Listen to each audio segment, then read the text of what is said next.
Welcome to welcome to science मस्ती के online classes में आप सभी का स्वागत है। और अभी आपने जो क्लासेस किए हैं उस क्लासेस में आपको बहुत सारी चीज़ें सीखने को मिले होंगे, ये मुझे उम्मीद है। और आप लोग का जो सपोर्ट है वो सपोर्ट देखकर भी मैं बहुत खुश हूँ और मुझे यह एक मोटिवेशन मिलता है कि हाँ, आपके लिए अच्छे वीडियोज़ बनाऊँ।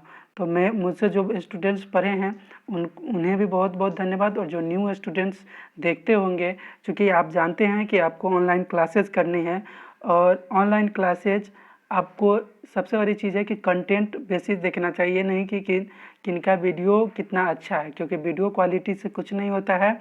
आपको कंटेंट देखना चाहिए कि कंटेंट आपको समझ में आ रहा है कि नहीं आ रहा है। अगर आप अभी तक भी चैनल को सब्सक्राइब नहीं किया तो सब्सक्राइब करें। एवं जिन्हें भी PDF या आदि का, जो हमारे ट्यूशन के बच्चे हैं, हमारे इस कोचिंग के हैं, उन्होंने तो पहले ही ग्रुप ज्वाइन कर लिया है। आपके लिए भी एक अलग से ग्रुप रहेगा जिसमें PDFs और अन्य वीडियोज़ डाले जाएंगे जो कि आपके लिए ज़रूरी होंगे। तो इसके लिए आप हमसे संपर्क कर सकते हैं हमारे नंबर पर, नीचे डिस्क्रिप्शन में दिया रहता है, तथा चैनल को सब्सक्राइब कर आप अदर वीडियोज़ भी देख सकते हैं। हो सकता है कुछ वीडियोज़, कुछ टॉपिक्स का आपको यूट्यूब पर ना डाला हो, तो वो उसके लिए भी आपको हमसे संपर्क करना पड़ेगा, हम उसके वीडियोज़ भी आपको प्रोवाइड करा देंगे। ऐसे जनरली अब रेगुलर क्लासेज आपको इस पे 4 PM तक आपको रेगुलर क्लासेस मिल जाएंगे। आपको PDF के लिए हमारे व्हाट्सएप ग्रुप पर ज्वाइन करना होगा और आपको PDF में मिल जाएगी।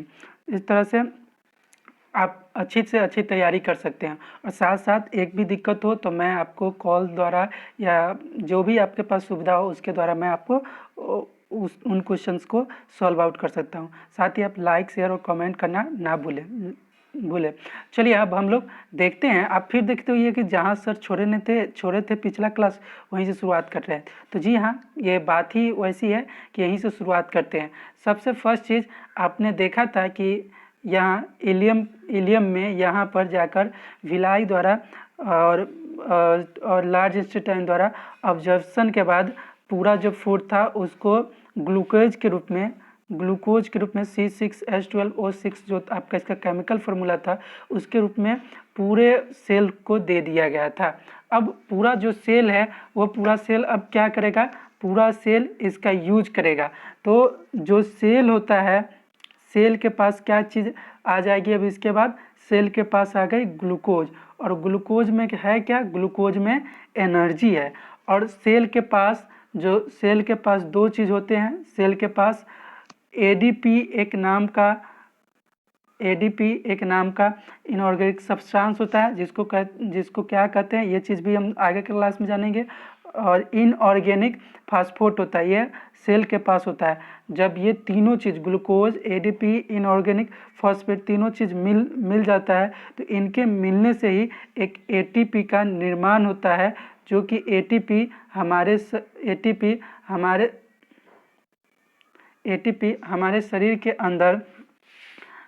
शरीर के अंदर फ्यूल के रूप में, हमारे शरीर के अंदर एनर्जी का करेंसी होता है। अगर मानो तुम्हारे शरीर में 2 ATP बना है, 3 ATP बना है, या जितना ATP बनेगा आप उस हिसाब से काम कर सकते हैं। जब ATP का स्टोर कम हो जाएगा तो आप टायर्डनेस महसूस कीजिएगा।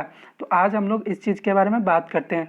सबसे पहले चीज़ आप इतना याद रखिएगा, डाइजेशन प्रोसेस के तहत जो फूड था वो छोटे छोटे टुकड़े में टूट गया है ग्लूकोज के रूप में। और ग्लूकोज में क्या है, ग्लूकोज में एनर्जी है। तो हम लोग देखते हैं।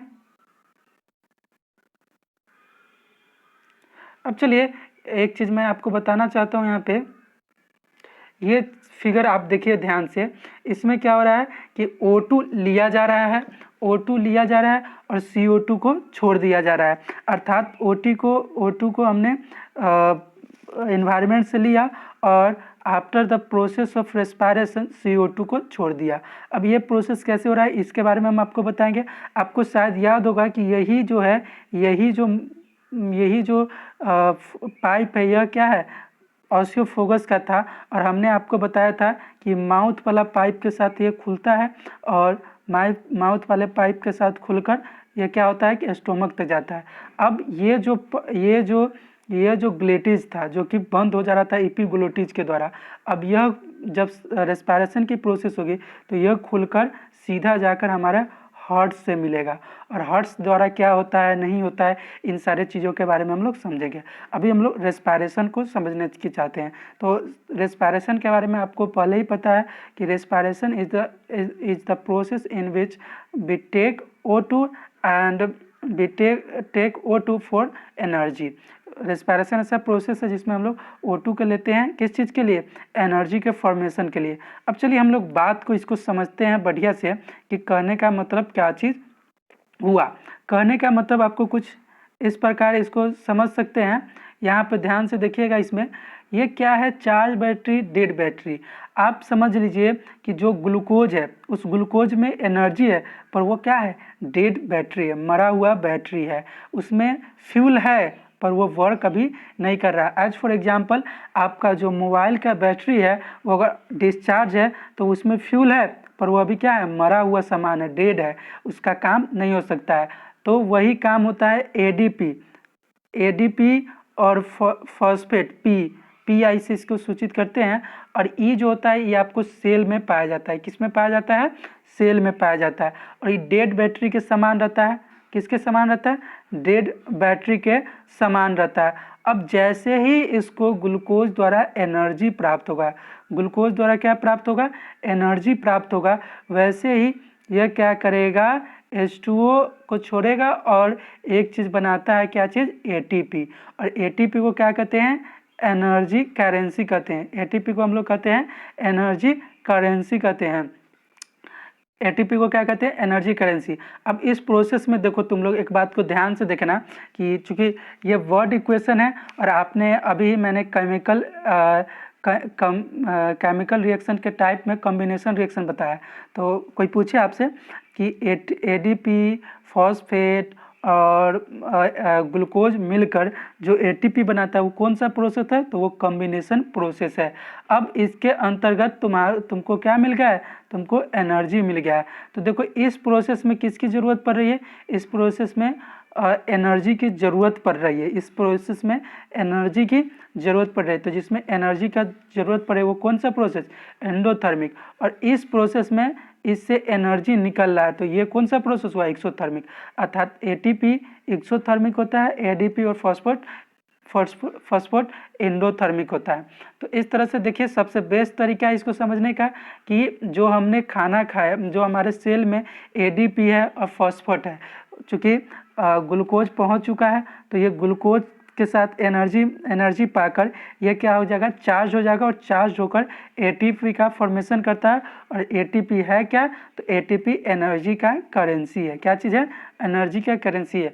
इसके बारे में और डिटेल में बातें हम लोग PDF क्लासेज में करेंगे। अब आता है कि आप लोग का सोच रहे होंगे तब सर ब्रीदिंग में और रेस्पिरेशन में क्या अंतर है। तो ब्रीदिंग क्या चीज़ है कि O2 को लेना और O2 को लेना, ब्रीदिंग है तुमको O2 को लेना और CO2 को छोड़ देना ही ब्रीदिंग सिस्टम कहलाता है। O2 को लेना और CO2 को छोड़ देना ही ब्रीदिंग सिस्टम कहलाता है। और ब्रीदिंग सिस्टम ब्रीदिंग कहलाता है। और ब्रीदिंग रेस्पिरेशन में शामिल होता है। अर्थात रेस्पिरेशन में क्या होता है कि ऑक्सीडेशन, आप पढ़िएगा अभी चूँकि आप पीछे हैं थोड़ा सा क्लासेस में, उसका ऑक्सीडेशन के उसके प्रोसेस के द्वारा वो एनर्जी भी रिलीज करता है। अर्थात रेस्पिरेशन में दो काम होते हैं। रेस्पिरेशन में तो O2 लिया ही जाता है, CO2 छोड़ा भी जाता है, और साथ साथ एनर्जी का भी फॉर्मेशन होता है। तो ये चीज़ ध्यान से देने की चीज़ है।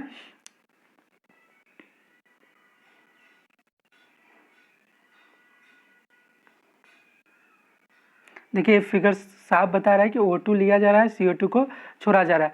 अब रेस्पिरेशन के बारे में हम लोग समझ गए। रेस्पिरेशन के बाद आपने समझा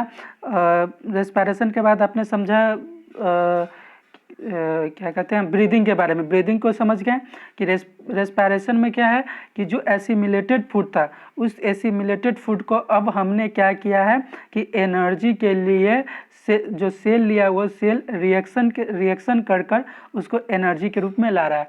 तो रेस्पिरेशन दो तरह के होते हैं। रेस्पिरेशन कितने तरह के होते हैं? दो तरह के होते हैं। एक रेस्पिरेशन का नाम होता है एरोबिक रेस्पिरेशन और दूसरा को होता है अनएरोबिक रेस्पिरेशन।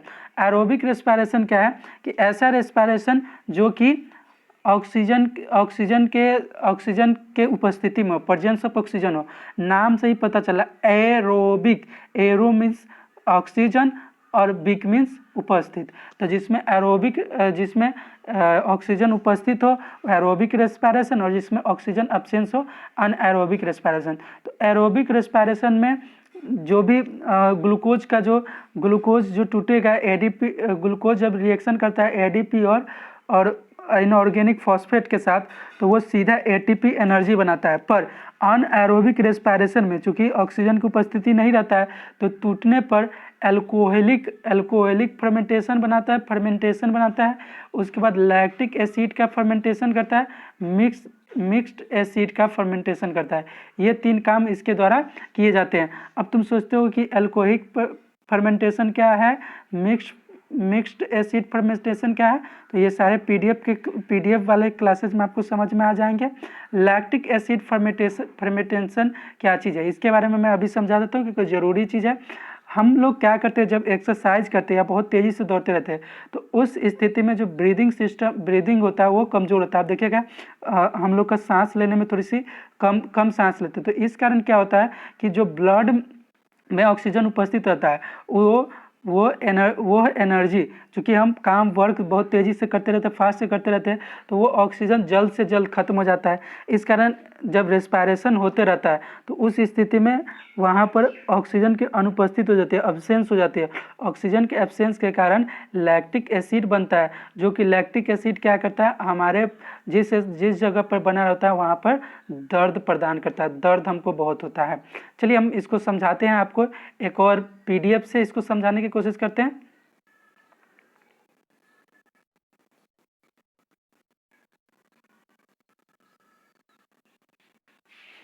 देखिए यहाँ पे एरोबिक रेस्पिरेशन का दिया हुआ है। क्या चीज़ हो रहा है एरोबिक में, ग्लूकोज का एक मॉलिक्यूल, ठीक है, ग्लूकोज का एक मॉलिक्यूल क्या हो रहा है कि ग्लाइकोलाइसिस प्रोसेस का द्वारा कहाँ पर, साइटोप्लाज्म में क्या क्या चीज़ उपस्थित होगा, तो सेल के अंदर एडीपी और इनऑर्गेनिक फास्फेट से मिलकर ये क्या बना दे रहा है, ये बना दे रहा है पायरूवेट बना दे रहा है। पायरूवेट मतलब पायरूविक एसिड बना दे रहा है।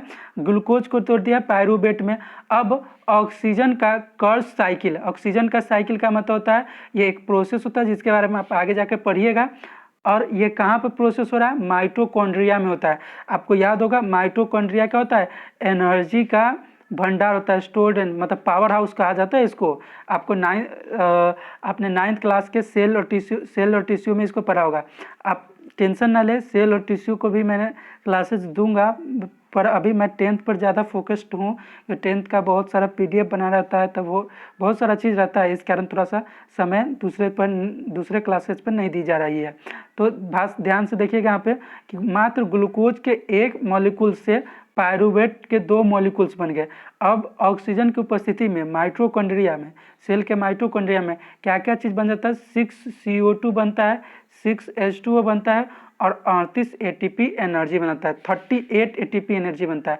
आप एक बात समझ लीजिए कि अगर आप एक 30.5 kg का कोई सामान थोड़ा देर के लिए हाथ से ऊपर उठाते हैं तो आपका 2 ATP खर्च हो जाता है। तो इसलिए जो जितनी मात्रा में भोजन करता है उसका ग्लूकोज मॉलिक्यूल्स जितना रहता है उस हिसाब से जाकर यहाँ पर मल्टीप्लाई कर दो, मतलब एक ग्लूकोज मॉलिक्यूल्स में 38 ATP एनर्जी रहता है और 2 ATP एनर्जी किस चीज़ में खर्चा हो जाता है, सिर्फ इसको उठाने में। आप बोलने में कितना खर्चा होगा उसको समझो।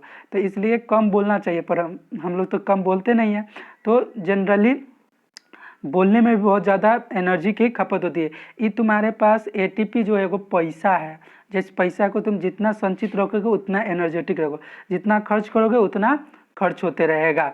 तो मतलब इतना खर्च होगा, खर्च करना भी ज़रूरत है। आप अब सुस्त तो आप बन नहीं सकते हैं, तो खर्च करना भी चाहिए।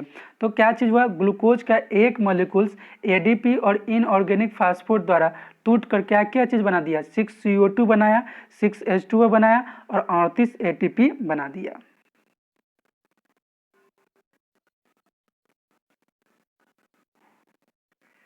देखो यहाँ क्या दिया है कि कर्व साइकिल के बारे में आप हायर क्लासेज में स्टडी कीजिएगा, तो इसलिए कर्व साइकिल से टेंशन न लीजिएगा। चलिए आगे देखते हैं। Mitochondria are the site of aerobic respiration in the cell. Aerobic respiration का जो माइटोकॉन्ड्रिया क्या होता है, उसका माइटोकॉन्ड्रिया उसका उसका स्थान होता है जहाँ पर एरोबिक रेस्पिरेशन होता है। The energy release during aerobic respiration is used by organism. Most of the living organism carry out aerobic respiration by using oxygen of air.